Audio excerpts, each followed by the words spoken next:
for this, like starting by telling you something you don't know. And oftentimes when I've ever introduced a guest, especially this one today, he in particular is special. We have listening in on this call, the creative team from Braun Studios listening in because there's some work lined up for Jim. I mean, there's a show concept in the making, and there's some work he's got to do, which we'll get into what that looks like in a short few minutes. So Jim's got to be on his best behavior, and he's got to say yes to everything I say because the light is on him.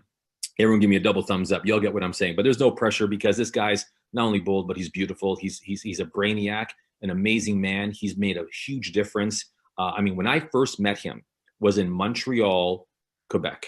And I was in the midst of underwriting and developing Oprah's own network launch. And that's where I met Jim. Right inside of the Oprah camp, I was happy to have hosted him. He was a delight. Own loved him. Oprah loves him. And in fact, I went on to learn that Will Smith uses him.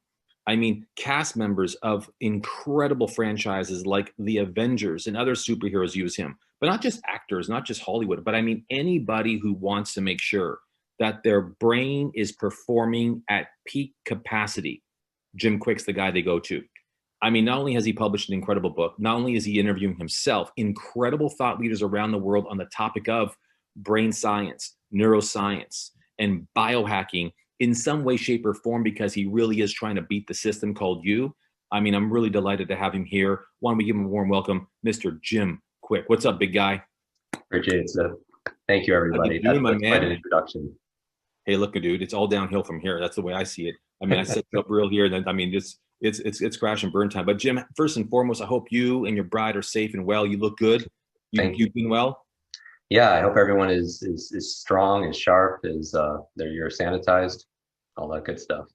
Well, that's why we do this, by the way, because it's a completely COVID-friendly environment. It's all digital, one-dimensional, but it feels four-dimensional. So we're glad that you're safe and you're well. So first and foremost, let's start here.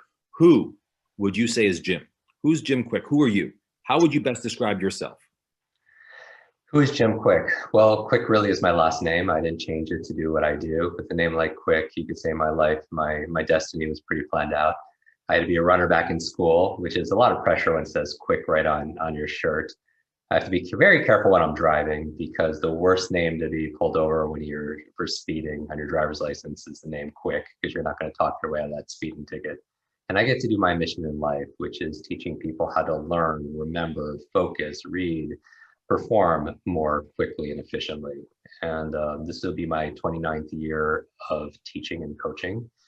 And, Jim is, when people see me on stages that you and I have met and shared, is I do these demos where I memorize 100 people's names or 100 words or numbers people give me. But I always tell people, I don't do this to impress you. I really do this to express to you what's really possible, because the truth is you could do this too, and so much more. We just weren't taught.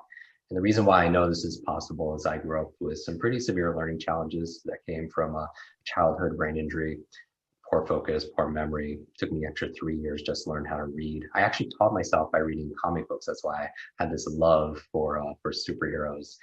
And when I was 9 years old, I remember a teacher pointed to me. I was slowing down the whole class and being teased for it, a little bit of bullied. And teacher said, "That's the boy with the broken brain." And that label became my limit. And I struggled through school. So if anyone who's ever struggled in anything, was labeled slow, or wondered why this is not fair, my mission really became, from boy with the broken brain to build better, brighter brains, to leave no brain left behind is our mission. So it's wonderful to be here. That's epic. And you kind of already now answered the second question, which is, where did it start for you? Where did this mission, this mandate, this calling, this quest, where did it start? But it sounds like it started with the brain injury. Did you ever feel like you would ever have a chance on restoring yourself to normal or getting ahead of the bullying? I always believed in that. And my parents immigrated to the United States. My dad was 13. He had lost, unfortunately, both his parents, and they couldn't afford to feed him. He moved to the United States to live with his aunts. Mother grew up in the back of a laundromat that my parents worked at, her parents worked at. But they were wonderful role models in terms of working hard, being kind. I find that the things I was most embarrassed about growing up, With my learning challenges, I became very fearful of public speaking because when you're the kid with the broken brain, your superpower becomes becoming invisible, shrinking down because you don't want to get called on in class. The things I was most embarrassed about and maybe even ashamed of are the things I'm most proud of today. You know, with a book titled Limitless, it's a very aspiring title, but I believe that these difficult times can define us, these difficult times can diminish us, or these difficult times can develop us. Ultimately, we decide. And so going through my struggles for about a decade and a half, you know, I believe our struggles could be strengths. I mean, my two biggest challenges growing up were learning and public speaking. And the universe has a sense of humor because every single day I get to public speak on this thing called learning. And so I think that adversity can become an advantage. And do you ever find that, in all the time that I've spoken to you and in all the years I've followed you, I have found you to become one of the most eloquent communicators there are. And you come across as someone who's both thoughtful yet provocative, who's could be both deep but also connected. Do you ever find yourself struggling with anything in the background for you, given the injury or the history that you've got that interrupts the commitment that you've got in communicating with people? Yeah, it's interesting. In my book, Limitless, I have a quote from a French philosopher, and he says, life is the C between B and D. Life is C between B and D. B is birth, D is death, C stands for choice.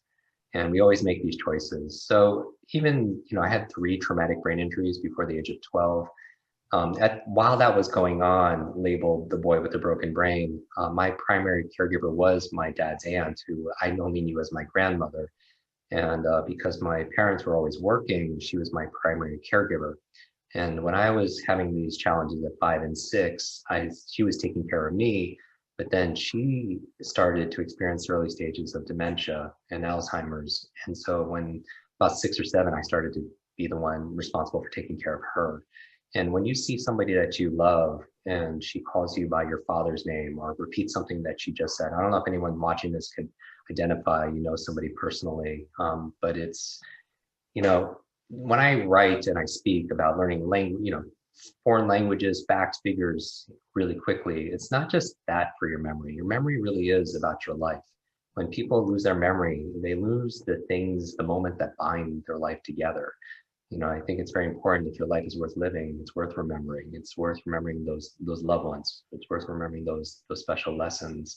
And so, you know, even with the book, we donated 100% of the proceeds to women's Alzheimer's research in memory of my grandmother. And also we built schools everywhere. We just did another 50,000 this month for my royalties to Pencils of Promise. We built schools everywhere from Guatemala to Kenya, full schools, teachers, textbooks, healthcare, clean water. And so those are my 2 passions because I had challenges in both those areas, brain health and education. I believe the formula is you learn to earn to return, you know, and contribution is a wonderful way. Investing your time, your talent, your treasure is a wonderful way to get out of yourself, you know, especially in a world that's dominated a lot by fear and media and news. You know, it's the antidote, I think, is service. No, I love that about you. You know, you're always in servitude, and to learn, to earn, and to return is such an eloquent and poetic way to really keep the right battle cry front and center for the things that are important to you. And we're going to get to what's important to you. I know the book was one, and we'll get to others. But tell me, given the work that you've done and the fact that you've traveled the world, you've adorned many stages, you've worked with celebrities to thought leaders to icons. I mean, from Sir Richard Branson's. I mean, we both share an incredible portfolio of a great gallery, and this is about you, not me. But that's why I've admired you from my perspective. What's the one revelation that you've had in what you're teaching that you wish would be indoctrinated in everyday education Mm-hmm. worldwide? The one thing that if they just took that out of Limitless, that out of my Yeah, the quick way of learning, the expertise that I've created, or yeah. no thanks to those 3 brain injuries I've had, you're welcome, world. What's the one thing you think that we should put into place in everyday academia? Yeah, I have such a love for teachers. My mother became a school teacher because she didn't, special education teacher, because she didn't know how to help me. You know, it's for me, it's a system issue. The curriculum mostly focuses on what to learn: math, history, science, Spanish, but there are not a lot of classes on how to learn. You know, I really think that the most important skill to learn in the 21st century is learning how to learn. that if a genie could grant you any one wish, but only one wish, you would ask for millions of wishes, limitless wishes, right? Well, if I was your learning genie and I could help you master any one subject or any one skill, what would the equivalent be of asking for limitless wishes? It would be learning how to learn. Because if you can learn how to learn, what can you apply that to? Everything. Money, marketing, management, Mandarin, martial arts, music, everything in your life gets easier. You know, in a world full of constant rapid change and disruption, the world is changing so quickly, and our ability to focus, our ability to study, our ability to read, process information, remember that information, to critically think, you know, these are the mental superpowers of today's age. And knowledge is not only power today, knowledge is profit. And I read recently that someone graduating school will have anywhere from 8 to 14 different careers, and because the world is changing so rapidly. And so leaning into that skill set, I think that if we could add learning how to learn into today's curriculum, it'll give students, prepare them for a world, because we live in an age of, I've done trainings for SpaceX, these different companies, Google, Facebook. We live in an age of autonomous electric cars, spaceships that are going to Mars. But our vehicle of choice often when it comes to education and learning is like a horse and buggy. And it's not a slight against teachers at all. It's just more of a systemic issue. They say if Rip Van Winkle woke up today, you know, the guy that had decades of slumber, if he woke up today, the only thing he would recognize today are classrooms.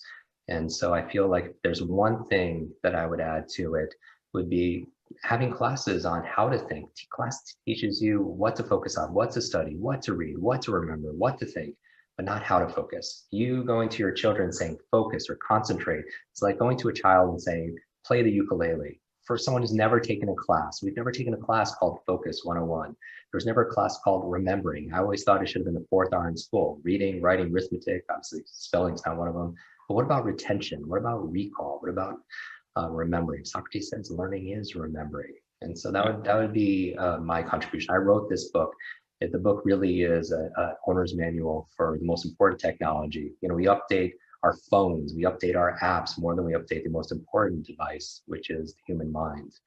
And we've discovered more about the human brain more in the past 10 years than the previous 1,000 years combined. And we found is we're grossly underestimating our own capabilities. And so what if we were born with incredible superpowers, but we're never really shown how to use them? And that's really my mission, is to build better, brighter brains.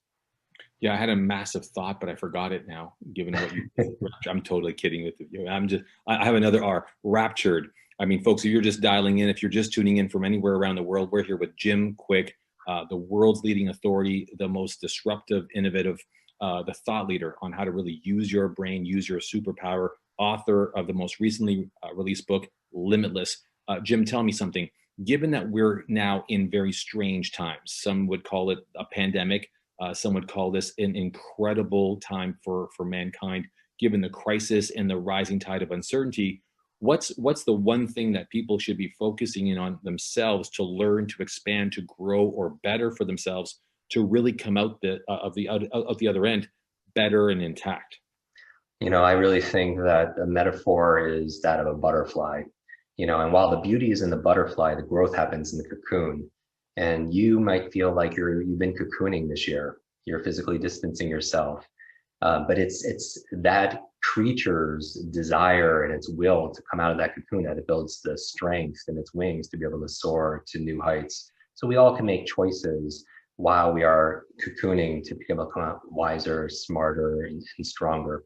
One of the choices I talk about these different things: clarity, wonderful time. Solitude is a wonderful time to self-reflect. And, you know, asking yourself, sometimes when you're going a million miles an hour throughout the day, achieving, you don't check in to say, am I going in the right direction? Asking yourself questions like, what's most important to me in my life today? You know, in my relationships, in my career, my impact. And another question to ask, once you distill those values, are my actions truly aligned with those values? Meaning, how many of you feel like, and I love reading the chat here, how many of you feel kind of burnt out? And some people say that they feel burnt out because they're doing too much.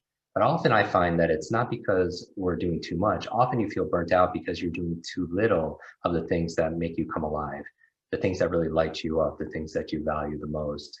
You know, and I think two of those values for all of us, you know, here, just feel fulfilled, is these growth, is to be able to develop, using this time as a way to increase our capabilities, to learn. You have a to-do list, but you have a to learn list.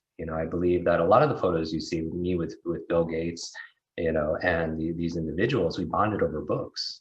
The love of reading. Leaders are readers, right? But what's on your to learn list? To be able to expand your capabilities. I really think the biggest mistake people are making right now is, do not downgrade your dreams to meet this current situation. Do not shrink your dreams to meet this current situation. Instead, upgrade your commitment, upgrade your skills, upgrade your competency to be able to meet your dreams, your destiny. No, I love that. I love that. I mean, that's so huge. I mean, one of the things I might be letting something out of the box a little bit, but I know that one of your dreams and aspirations was to publish a book, and it's stellar, New York Times bestseller. I mean, another is to be a father, to have a child. And tell me, if we were to snap a finger, speaking of genies, and out comes the child of choice, and he or she is healthy and blessed and beautiful thanks to his mother. Tell me, what are some of the key things you'll want to teach your child that is so important out of those first critical days, months, and years ahead? I'm curious in the chat, how many of you have children? Hey, put in the chat. How many of you once were a child? You put that in the chat. Children are amazing, because who are the fastest learners? They're children, right? And part of the reason is because they play and they're not fearful of making mistakes. I think the thing that I would instill into a child, well, actually, speaking of superheroes, years ago, I got to introduce two of my modern day superheroes together over dinner. It was Richard Branson and Stan Lee. Not Stanley, but Stan Lee, right? The creator of all my favorite superheroes, Avengers and Spider-Man and the X-Men. And when we're in the car, I asked him, Stan, you created this pantheon of heroes. Who's your favorite? And he was like, he paused. I was like, yeah, who's your favorite? He said, Jim, it's Iron Man. And I was like, that makes sense. He's like, Jim, who's your favorite superhero? And he has this big Spider-Man tie. And I was like, it's Spider-Man. And without a pause, he goes in his iconic voice, with great power comes great responsibility, right? You've all heard that. You don't even remember when you first heard it. And maybe because I had these accidents, and sometimes I reverse things when I hear it or read it. And I heard something different. I was like, Stan, you're right. With great power comes great responsibility. And the opposite is also true. With great responsibility comes great power. When we take responsibility for something, we have great power to make things better. I don't show people this, but on the top of my office, I have this actual portrait of Stan Lee. And it's made, it was given to me by Stan, and it's completely made. He's a big kid. He's the youngest old person that I knew. And he had two passions. His first passion was his wife. And his second passion was he would still go to work 9 to 5, Monday through Friday, because he loved storytelling. But that's actually made out of candy, because he loves candy also as well. But I do that to serve as a gentle reminder, the power of responsibility, that, and that's what I would instill into a child. That if I could talk to that 9-year-old boy who was struggling all that time, that was being bullied, that was unsure of himself, I would say that you are 100% responsible for your life.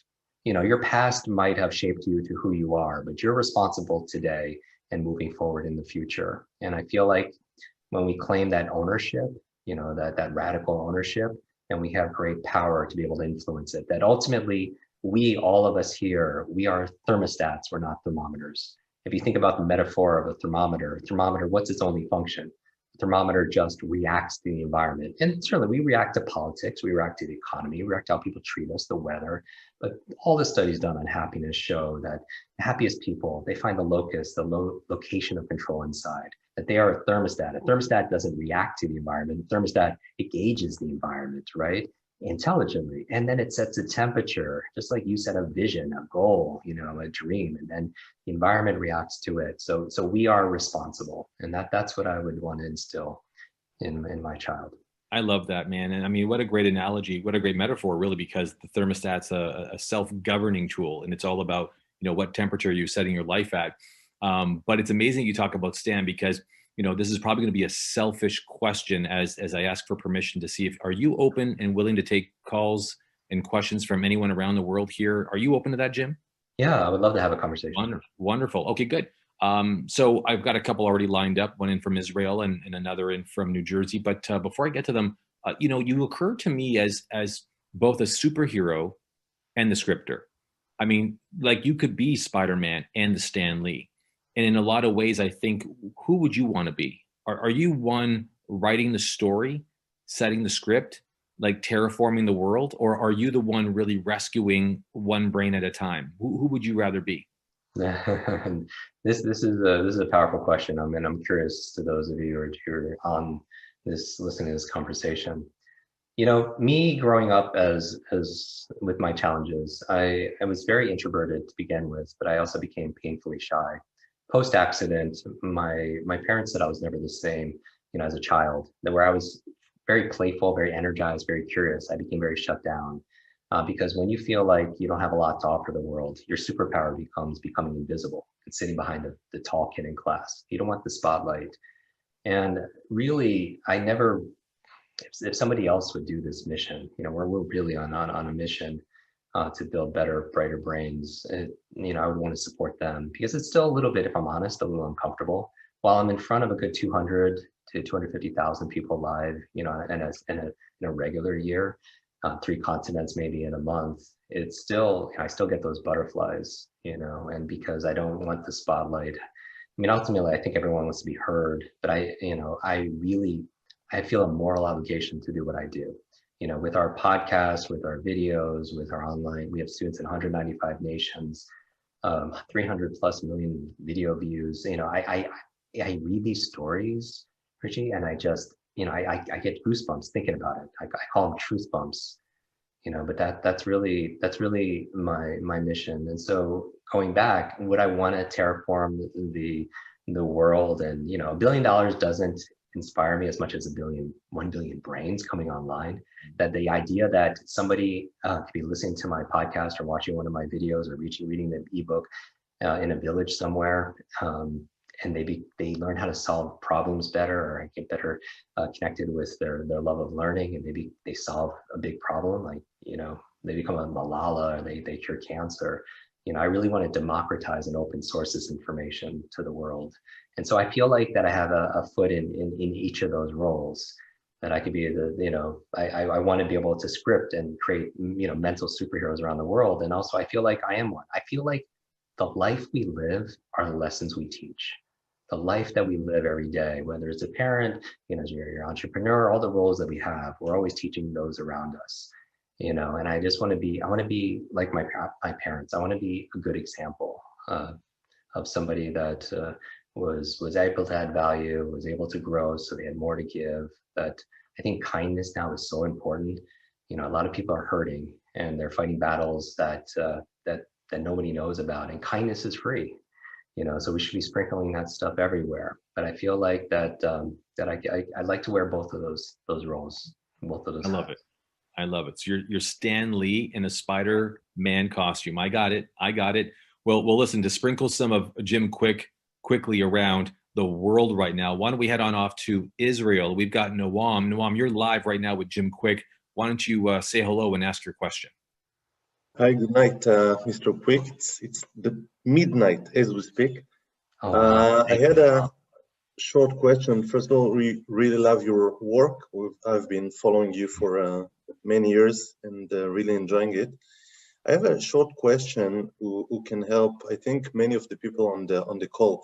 Do you have any tip for coaches or teachers how to be able to change the trainees' thinking? I mean, get into their minds in order to help them with their problems. Into the trainings? To the trainees. The trainees, yeah. Getting into people's minds. I think EQ, having empathy is so important today more than ever. And it's interesting because even small little things like using tools and technology, start with even a book. For a long time, I read nonfiction books because I wanted to. And how many of you buy books? You love to read nonfiction books. And how many of you buy books and they sit on your shelf and they become shelf-help, not self-help? because I realized that buying a book is different than actually reading a book. For me, when I used to go to stores, I wish I had these shopping carts, at bookstores. But actually reading fiction has been shown to actually improve EQ and empathy, because storytelling and taking on other positions and roles, that narrative actually makes you more sensitive, that character development. So that's why I have such an interest in Hollywood, and because it's a nexus of storytelling. Another thing is using technology, even like I'm very interested in the future of learning. And when you're looking at VR and AR, it's interesting because someone's sharing this experience that they put on technology, and they were doing fundraising for clean water, of all things. And it's something I'm very passionate about, because it keeps kids away from school, because they're out there getting gallons of water for their village, their home. But they put on these VR. They want to get elicit more donations. They put on the VR on the prospective donors, and they got to see 360 view of water coming out for the first time in a village, and how happy the parents and the children were playing in there, and it created an actual visceral experience for them. I gave a talk at the 50th anniversary at the United Nations of the moon landing, and it was all these astronauts, and I was talking about moonshot thinking and changing beliefs of what's possible and asking new powerful questions. And it was all astronauts, and they all shared this experience that they had. It was almost an emotional, spiritual experience that one author calls the overview effect. That when you go outside of, in the orbit there, you see the Earth, and you notice there are no boundaries, and we are truly one. And it's that emotional, spiritual kind of experience. They call this overview effect. And what if you took VR and were able to give that to people, world leaders, if in fact, to give them, because it's not just logical, it's biological, right? You think about dopamine, oxytocin, serotonin, endorphins, we are this chemical soup. And so that's a powerful experience. And so these are just a couple of things. And I also think a third thing besides technology is just active listening. A lot of people aren't really listening. They're waiting for their turn to speak, or they're thinking about how they're going to respond. In fact, when people forget people's names, it's often not a retention issue, it's a paying attention issue. The art of memory is the art of attention. And but most people, they have this inner voice of thinking about how they're going to respond. And so my goal here is to show people really what's possible. And it becomes an incredible opportunity for people to see things from different perspectives. And so using those three tools, whether it happens to be books, it happens to be VR, if it happens to be your own ability to ask new questions, come up with new answers. I love it. I love it. Thank you. Thanks, Noam. That was a great question. Great question. I got Vincent Sundar here from Edmonton, Alberta, oil country, probably under a lot of snow right now. Vincent, you got Jim Kwik. Awesome. Thank you. Thank you, Richie. Nice to meet you, Jim. It's an honor. Just listening to you, God bless his soul, Stan, he passed away a couple of years ago.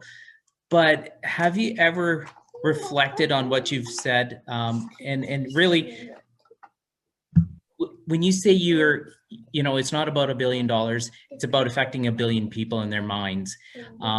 Really, when you look at it, you're no different than a superhero. And if Stan was around, he'd create you as a superhero, because that's what you're actually doing. You're affecting people's lives. And when you look at, Iron Man or Spider-Man, it's kind of weird when you look at a vision and you put it on the board, or you read the magazines and you model yourself against some of these superpowers. You're a superpower in itself, and you're affecting so many people. What's the greatest achievement you've had by affecting someone's life? Vincent, thank you. I really believe that these are real mental superpowers, that it's not just about, leaping tall buildings and shooting lasers out of your eyes. But if I could have a parent have laser focus to be present with their child, that's really an accomplishment. And so, we're very fortunate, having done this for 29 years, the highlight of our team's day is reading the stories of people. And it's not just, I read faster, or I'm able to pick up this language or what have you. It's they believe in themselves again. I had somebody who went through one of our podcast episodes, and they called me up, and when I got to the office, and you're like, I can't believe I can do this now. Thank you so much for giving me my brain back. And so those little, really for me, their success is my success. And it's hard to pinpoint one thing that lights you up, but I think nothing really lights you up as much as having impact. And so that's really how we're measuring it right now. And so, every time we get tagged in a great story, from children with learning challenges to seniors that are really struggling with their mind to anyone in between, it's hard to differentiate, but those are the kind of things that really light my fire. Awesome. Thank you. Thank you, buddy. Good stuff, Vincent. Good stuff. I mean, we're on a roll here. I mean, I can't hold back because, Jim, there's a lot of love here for you. There's a lot of respect. I mean, we've got our friends, producers, writers, the creative from Braun in the house. We're giving them some love. But we've got someone who has been using your technology, because I want to get into what does it mean to be limitless? Like, what is it, if in the short period of time we've got left, to leave people with something to chew on? What is it that you do? I know we've got Catherine here. What's up, Catherine? Good to hear you. Good to see you. I know you've got a question for Jim, because you actually use Jim's approach. You use his principles. You've actually included into your life and your everyday practice the very stuff he writes about, he publishes, and he shares around the world. You're live right now with Jim Kwik. Go ahead, Catherine. Okay, thanks. I actually just want to say thank you. Thank you very much for helping me to help my brain wake up following brain injury. It's like you, it's not the first time. And I just want to say thanks. Going through your training on Mind Valley, it's, yeah, it's good stuff. Thank you. Thank you. Congratulations. And in addition to your work, there are certain things that I have found helpful as you were recovering from your brain injury and putting your brain back together. And I appreciate the opportunity, Richard, to speak with Jim and to be able to ask, were there any little tricks, little something that you wouldn't consider at first how essential something is? Yeah. Yeah. I don't think there's a magic pill, like a magic memory pill, but I do believe there's a process that some people think of limitless. They think, how many of you saw the movie with Bradley Cooper and Robert De Niro, where he takes a pill and he has this incredible focus, it's eidetic memory, he learns all these languages, and he has this incredible drive, but after 24 hours it kind of disappears. And that's how some people are with their motivation. That's why we talk about motivation and overcoming procrastination in the book, because you want to be able to use these skills. But Dr. Mark Hyman, who wrote the foreword of the book, he's head of innovation at the Cleveland Clinic, and he's like, there is no memory pill, but Jim gives you the exact process. There's no genius pill, but this is the genius process. And so for me, it was that we find that when I do programs at the Cleveland Clinic, the Center for Brain Health, about 1/3 of your memory is predetermined by genetics and biology, but 2/3 is completely in your control. And there are things that really move the needle. Everything from a good brain diet, avocados and blueberries and walnuts and dark chocolate, because what you eat matters, especially for your gray matter, to optimizing your sleep. Little lifestyle hacks, because when you don't sleep, how's your memory the next day? How's your focus? When you sleep, you consolidate short to long-term memory, clean out plaque that leads to brain aging challenges like Alzheimer's, and things like stress management. These little things. And so I would say that it's not just one thing, but it was like a buffet of things, and other things affect different people different ways. Exercise is wonderful for the brain. When you move, as your body moves, your brain grooves. You create brain-derived neurotropic factors, which is like fertilizer for our brains. Sometimes it's tough though, when we're out in a screen society and we're always behind screens, we don't take time to move. But as your body moves, your brain grooves. And so exercise is huge. What's good for your heart is good for your head. But everything from that to supplementation, I did some hyperbaric chamber, because oxygen is very important in the healing process. Stress management. How many of you do something for stress? You have some kind, you get body work done, you do meditation. Chronic stress, we know, shrinks your brain. and chronic fear actually suppresses your immune system, makes you more susceptible to colds, the flus, the viruses. And so we always have an opportunity to make choices to what we're going to feed our mind. And I would recommend to anyone, no matter your age or stage in life, to stand guard to your mind, to choose the things we all, and also to not only ideas, but individuals. We all need somebody to encourage us, to cheerlead for us, to challenge us, to be kind to us. And if we haven't found that person yet, my advice for one of those people would be that person for someone else, especially be that person for you. Part of self-care and self-love is falling in love with that person in the mirror who's been through so much, but is still standing. And so these are all little choices that we make every single day that can make a big difference. When I'm looking at this, all of you, I see the capes that you wear, right? A superhero is not somebody who just has discovered and developed their superpowers. That's part of it. You want to discover, you're on this journey to develop your superpowers, but just having superpowers doesn't make you a superhero. You have to use those powers for what? For good. You have to use your strengths to serve, to make the world a better place. And so, yeah, I feel like some of the things that I rattled off here, I created this book and the work of art, the body of work that we have is to be an owner's manual for the most important technology in the world, which is the human mind. And so, but congratulations, Catherine, on all your progress and what you're doing. And you inspire people around you with your, I do a lot in the TBI space, and people have also had strokes, and you inspire people around you with your grit and your obvious grace. Thank you.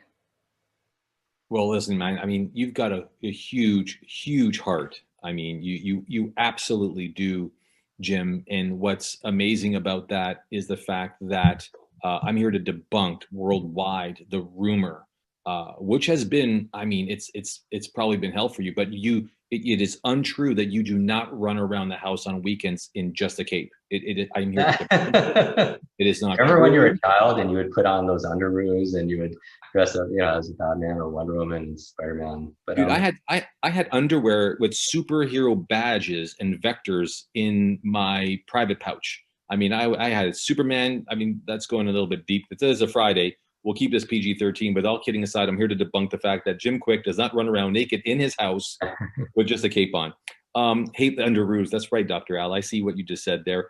Hey, listen, we got one more here. We got Kyle Guthrow from Toronto, Ontario. Good dear friend of mine. What's up, Kyle? You got Jim Kwik. Awesome. Thanks, Rich. Thanks for coordinating this. Jim, big accolade to you. First off, I absolutely loved your book so much that I read it twice within a month of itself. And I can't wait to read it for a third time. Kind of a twofold, potentially a threefold question. So my first question is kind of a personal one. What does Jim Kwik do to calm his mind when the world gets a little chaotic for you? Is it meditation? Is it relaxing in a quiet room? What does that look like, and how often do you do it? Yeah, this is a great. How do you calm your mind in a world full of distractions, app notifications, social media alerts, rings, pings, dings? Especially with the image of Jim Kwik running around his house in just a cape. My goodness, like how the things just pile on. But go on, Jim. Yeah, I think it's important to. I have a video, has a good 37 million views on Facebook, and it just talks about our technology and how it's important every so often to do a digital detox. That sometimes the device that connects us all, sometimes it rules our world, and we give it that. We give up our sovereignty, we give up our power because of it. That video talks about for the first half an hour a day, don't touch your phone. And I know that ruffles some feathers, but when you wake up in the morning, you are in this relaxed state of awareness. You're very suggestible. But if the first thing you do is pick up your phone, you're rewiring your brain for two things. Number one, distraction. Every like, share, comment, all those things, it just it flexes your distraction muscles, and you wonder why you don't have peace or focus when you're trying to study or perform. But the other thing it does is it rewires your brain to be reactive. And how many of you have had a message, social media, email message, a voicemail message, and it hijacks your whole day, puts you in the mood, right? And it puts you on the defense. So you're fighting fires, and you're never going to have the quality of life that you want, that you desire and deserve if you're just reacting. Because that makes you a thermometer. And I think what we do matters. If you want to win the day, you got to win that first half an hour of the day. Because first you create your habits, then your habits create you. And I would say, being conscious of that device, because technology is a tool for you to use. But if technology is using you, then who becomes the tool? We become the tool. And so keeping the phone out of the bedroom, I think, is important. It's not always easy to do, but taking time to get out in nature and not have to be linked to your device, and so I think that's important also as well. And so that's how I kind of detox. I love the elements. Every morning I start with the elements. I get direct sunlight as soon as I can, because that's important for your circadian rhythms. I do my deep breathing, and I've done a lot of episodes on our podcast about power breathing, get that air. I jump in the ocean every single day, or an ice cold plunge, and I do a cold shower because the cold is my teacher. It's so amazing. And I get around to some heat and some fire and get grounded. And so I think those are the best doctors ever, and it doesn't cost you a penny. Man, I mean, I'm all in for free. Even at a penny, that's cool. I mean, for those who are following along, you've got to go to Kwik Brain, his podcast. It's stellar. That's number one. Number two is, if you haven't grabbed your phone yet, captured some video, post it on IG, get it on Facebook, tweet it out. Hashtag Jim, let him know, let the movement know, let him understand that you are one of 55 brains of the billion he wants to touch. Let him know this time was important to you. Let him know that it made a difference. Hey, Martin, I know that you're in from a part of the world that I don't recall, but why don't you introduce yourself to Jim and let him know where you are and ask your question, please. I see you, Yusuf. Hello, Jim. I'm Martin. I'm from Sweden, Stockholm, Sweden. And amazing story. It's so inspiring that you have converted your weakness into a great strength that you've been able to use to help other people. And I can kind of see where you're coming from, and I see where you are today. What I'm always interested is to know the journey in between. And my question is, when did you make this realization that you could use your weakness, you could use what you have learned to make a huge difference in people's lives? And when did you see this big project in your mind? Yeah. Was it? Go ahead. That's great, Martin. Thank you, and thank you also for being awake. And that's amazing. Like what a global community this is. My inspiration really was my desperation. I struggled from the age of 5 to the age of 18, and so badly that as a freshman, I was ready to quit school because I thought freshman in college meant you could make a fresh start, and I was clearly wrong because I did worse. And I ended up working so hard. I wasn't eating, I wasn't sleeping, I was just living in the library. And one night I ended up passing out late at night, and I fell down a flight of stairs in the library, and I hit my head again. And I woke up in the hospital 2 days later. And at this point, I was down to 117 pounds. I mean, I had lost all this weight. I thought I died. It was the darkest time of my life. And maybe part of me wish I did, because I felt like I was a burden and not, enough. And get a little chill thinking about it. But another part of me woke up also and thought there has to be a better way. And when I had that thought, the nurse came in with a mug of tea, and on it was a picture of Albert Einstein. And a quote from him said, "The same level of thinking that has created your problem won't solve your problem." And you ask a new question, you're gonna get a new answer. And I was like, what's my real problem? It's like, I'm a very slow learner. Well, how do I think differently about it? Well, maybe I can learn how to learn faster. And I put my studies aside. I just started studying positive psychology, adult learning theory, multiple intelligence theory, ancient mnemonics. What did ancient cultures do to remember things before there were smartphones and printers, right? And about 60 days into it, a light switch flipped on, and I just started to get things. I started to be able to focus and retain and understand and apply. And because of it, I couldn't help but help everyone else, because I was like, wow, why wasn't I taught this earlier? This would have been so helpful. And I started to tutor, and one of my very first students, she was a freshman in college, she read 30 books in 30 days. Not skim or scan, I got the gist of it, really read it for comprehension. And I wanted to find out not how, I know how because I taught her, I want to know why. What was her purpose? And I found out her mother was dying of terminal cancer, and the books she was reading were books to save her mom's life. Doctors only gave her mom 2 months, 60 days to live. And 6 months later, I get a call from this young lady, and she's crying and crying and crying. And when she stops, I find out that they're tears of joy. They're not doctors, that she not only survived, but is really getting better. Doctors don't know how or why. They called it a miracle. But her mother attributed 100% to the great advice she got from her daughter, who learned it from all these books. And in that moment, I realized that if knowledge is power, learning is your superpower. And it's a superpower we all have. And what if we were born with this incredible superpower, but we just weren't shown how to use it? Like, what if we were all born with incredible superpowers, but we're not shown?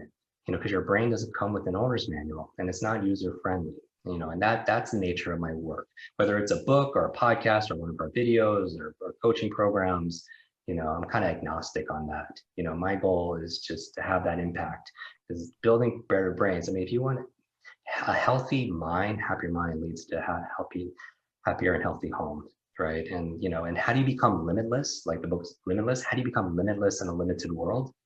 Exactly what we're doing here. We do it together, right? And so that's what I'm really excited about.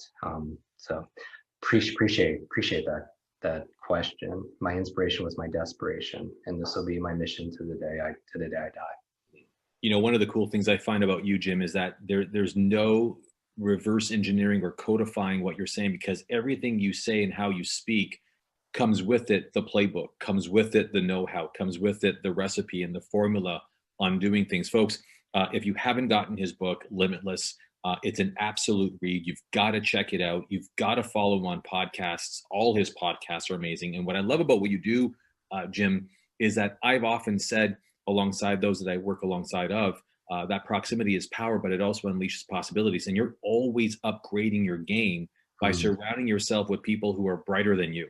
And my hat goes off to you. We got the final question coming in from Stuttgart, Germany, from Yusuf. I know it's pretty late out that way, so I've reserved the latest for last. Yusuf, you've got Jim Kwik. All right. Hi, Jim. Hey, Yusuf. Hi. Super interesting, since my background is in sports psychology, so I picked up a few things. But I wanted to add follow up to the previous question. We were talking about calming the mind, and then you were talking about taking cold showers and everything. Do you implement breathing techniques like the Wim Hof method? Yeah. And what do you think of those? So I believe that a lot of people get tired because of just poor breathing. When you're reading, how many of you use reading as a sedative and it puts you to sleep? And part of it is just our posture. We know the lower 1/3 of your lungs absorbs 2/3 of the oxygen. That the ideal amount of time to study or to work is about 25 to 30 minutes. It's been shown that after that, there's a dip in attention and concentration. And one of the ways to revive that is to, especially when we're on screens all day, I don't know if we're working from home or living at work and, it's just all of this, but taking a 5-minute brain break to do 3 things. Number one, to move. As your body moves, your brain grooves, right? But they say sitting is the new smoking, and you need to be able to move more, not just your exercise, your Pilates, your CrossFit, but just moving throughout the day. The other thing you want to do is hydrate, right? Staying hydrated will boost your reaction time, your thinking speed, 30%. But the third thing to do during that brain break, not only move and also breathe, but also, and I practice drink, but also to oxygenate, do that deep breathing. I do alpha breathing. I do Wim Hof. I just had Wim Hof on my Instagram live yesterday. We're going to be doing them live next week also as well. And on Tuesday, we're doing a 4-hour reset your brain to reset your life. And and I'm also going to have my meditation coach on there as well. And so I do meditate twice a day, 20 minutes. And some people say, I don't have 20 minutes. If your life is so busy, you don't have 20 minutes, you should maybe consider meditating for like an hour.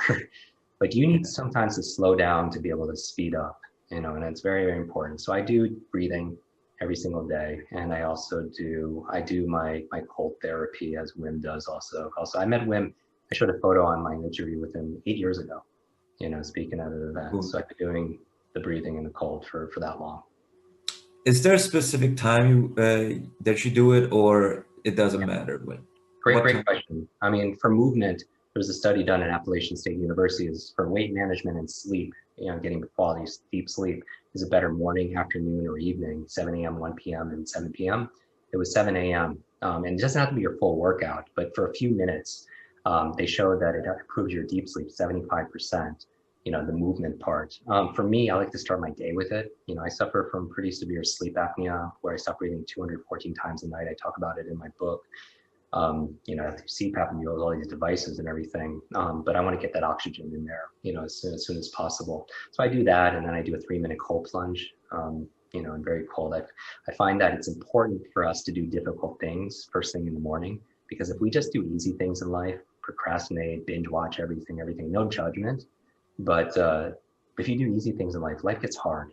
But if you could train yourself to do the difficult things in life, life gets a whole lot easier. You know, and so cold, I grew up in the Northeast. I dislike the cold, but I never miss it in a day, because for me, it's better than coffee. It's like a nervous system reset. And then also training myself to do difficult things, you know, it shows up later when you have to have difficult conversations or be able to perform and get out of your comfort zone. Limitless is about not about being perfect. It's about progressing and advancing beyond what you believe is possible. And life's too short. We have one life here, and it can be pretty boring if we just live within the constraints and limits of what we believe is possible, you know. And so it's not one thing, it is everything. And I experimented and I documented on social media, you know, for people to judge for themselves. I think everyone has to find their things. Yeah, cold is the new cool, and if it's cold, it beats being dead. I mean, that's just the reality. But I mean, Yusuf, thanks so much for your question all the way in from Germany, and for all your questions, folks, all around the world. Put some love in there in the chat room. Let Jim know just how much we appreciate his time away from his family, away from his calls, away from his podcasts and his writing and his researching and all the great things that you're doing. Jim, I'm so proud to call you a friend. I'm so grateful to have met you all those years ago. I mean, what we've learned today is that you converted the spilt fuel from an incident and performed your best personal alchemy. You went from being vulnerable and moved to being invincible, and now have inspired and have taught the world how to be invincible too. I mean, you could have stopped at correcting your own course of life. You could have actually easily, by all means necessary, feasted on the joy and the fruits of your labor alone on an island of one, but you knew that wasn't enough. I find you to be one of the most generous human beings I've come to know, and I also know you're just getting started. And that's why I'm totally, absolutely in love with who you are, what you're up to, and what's going to come next. So from the bottom of my heart, from my home to yours, thank you so much for letting me into your home. Thank you for letting all these folks, letting you into theirs and they into yours. I'm thankful, I'm grateful, and I know there's going to be a lot more of Jim Kwik coming quickly. So Jim, you be well, you be safe.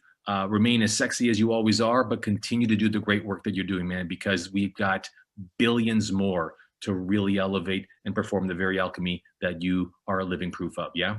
Yeah. Richie, thank you for the cape that you wear. I appreciate you. I really do believe who you spend time with is who you become. It's not just your neurological networks, it's your social networks.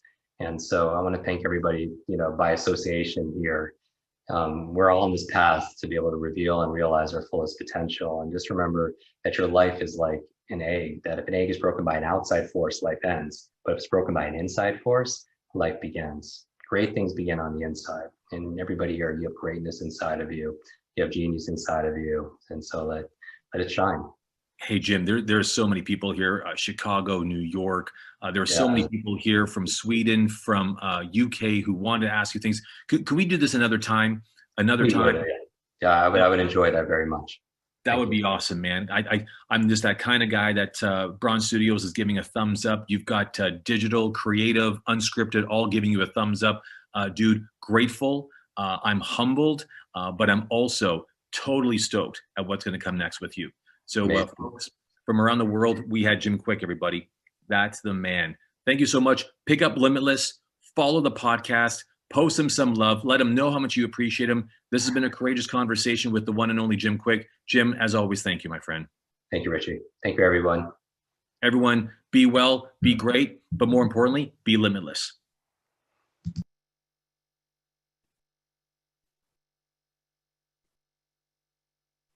Mm.